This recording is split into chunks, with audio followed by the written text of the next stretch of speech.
praising her because of some positive things she has done. Now, it's not 100%. Like what? It's not 100%. Like what? A few things. I mean, I'm not here on the phone to do that. But what has she done for black me? I gotta listen to Trump. people. You said she's done some things. I've been wanting to jump into this Kamala Harris situation and this Kamala Harris conversation, and I'm glad that I finally can. Let's go ahead and get into the first part of the clip. We're going to break it down, wait until the end, and there's that good exchange between him and that female black woman caller. It really well encapsulates all the issues around why we shouldn't just vote solely for identity politics. Let's get right into it. Now, if no vote went to Donald Trump, then I could understand the mathematical assessment. But a no vote is a no vote. So I'm thinking about mathematically. Let's say we have 7 million voters. 350 million want to vote for Donald Trump, but 250 million say, well, I'm not going to vote at all. So that 350 million would still go to him, and the other votes would not even be counted.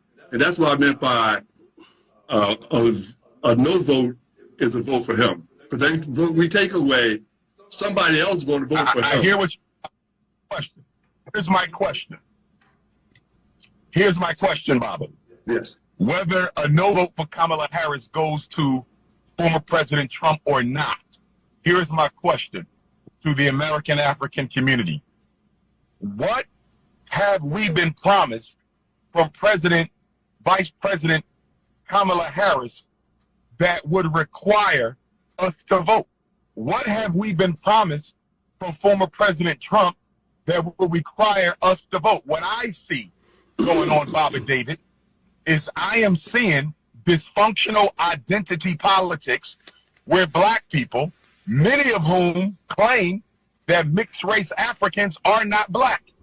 But the same Negroes who will say that mixed race Africans are not black will call Kamala Harris black. So make up your mind. And she's not even 50%. She don't have a black parent. She has a mixed race parent. A lot of people have different opinions about Dr. Umar Johnson. I'm not the biggest fan of Dr. Umar Johnson, and I'm certainly not in complete disagreement with Dr. Umar Johnson on most things. He says that we shouldn't vote for Kamala Harris simply because she's claiming to be black right now while it's convenient for her. We should vote for the person who has our best interest at heart. I agree 100%, but let's go ahead and continue the call and see where this goes. Hold on, I want to say. Hold on, Baba. She has a mixed race parent. Okay. Her father is half Jamaican African. Mm-hmm. She is a quadroon. She is 1/4 black. Here's the point that I'm making. For those who are into identity politics, she doesn't meet the criteria of being black by many of their standards. So I'm hearing black people say I'm going to vote for her just because she's black. But according to many American Africans' definition of being black, because many of us reject mixed race, I don't. There's been 14 presidential elections since Dr. King's assassination. 14 presidential election cycles since 1968. Can you please name the one that benefited black people? And if we cannot name the election cycle out of the past 14 presidential elections since Dr. King's assassination, if we can't name the presidential administration that changed something systemically for the American African people, why then are we emotionally rallying our people up to be exploited once again? I promise you she won't. Well, you know what? I agree with most of the things that you say, but I don't hear you saying ask Donald Trump nothing. You say what the hell are you talking about?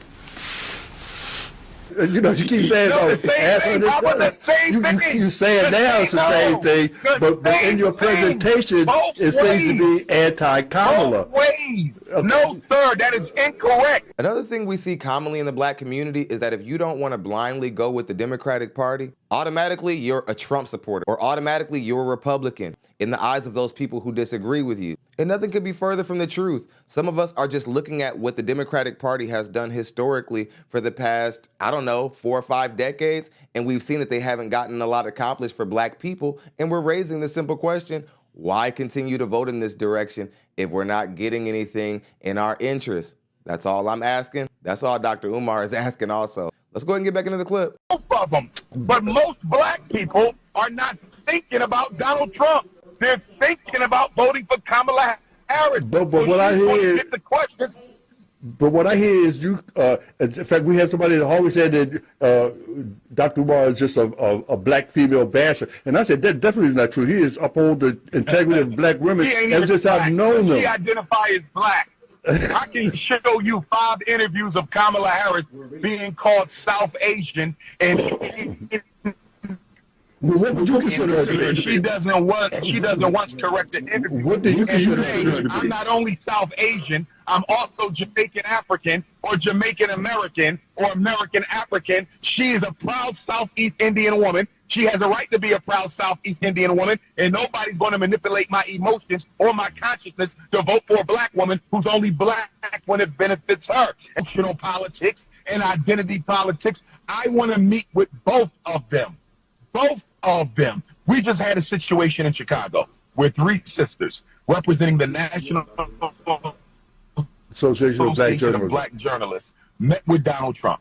It was an absolute failure. It was an absolute failure. Those sisters were emotional. That whole conversation was more about protecting Kamala Harris than really asking him critical questions. I didn't hear nothing about mass incarceration.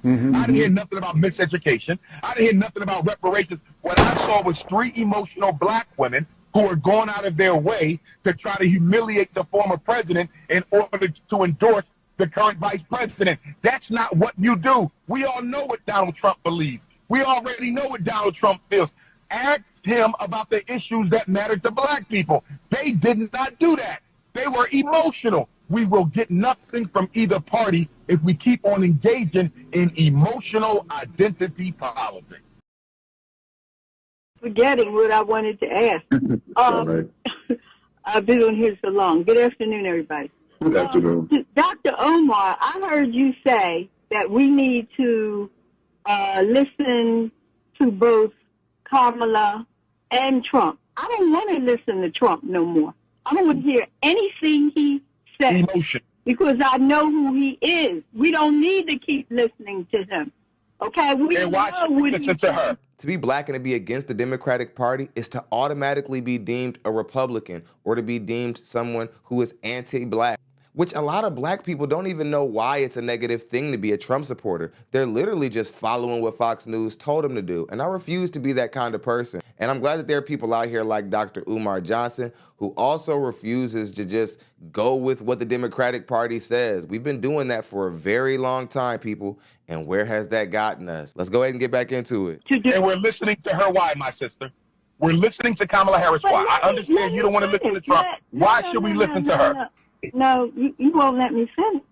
I'm asking a question. Why should we listen to her? I want to finish. I need no more information about Trump. We heard that already. Anyone that wants to uphold him and vote for him, they're foolish. Kamala Harris, I'm choosing her because of some positive things she has done. Now, it's not 100%. Like what? It's not 100%. Like what? A few things. I mean, I'm not here on the phone to do that. But what has she done for black me? I gotta listen to Trump. people? You said she's done some things. I rest my case. Any black woman I've been seeing on social media lately, especially the women from my city, I've been seeing a lot of women from my city trying to support Kamala Harris ever since Joe Biden dropped out. And I know for a fact that they haven't studied the policies behind it. She's just like, I'm done listening to Donald Trump. I'm voting for Kamala. I'm done listening to Trump. And it's like, what are you even talking about? That's not an intellectual political stance. How many black people do we have out here saying, I'm voting for Kamala Harris just because I don't want Trump to get in office?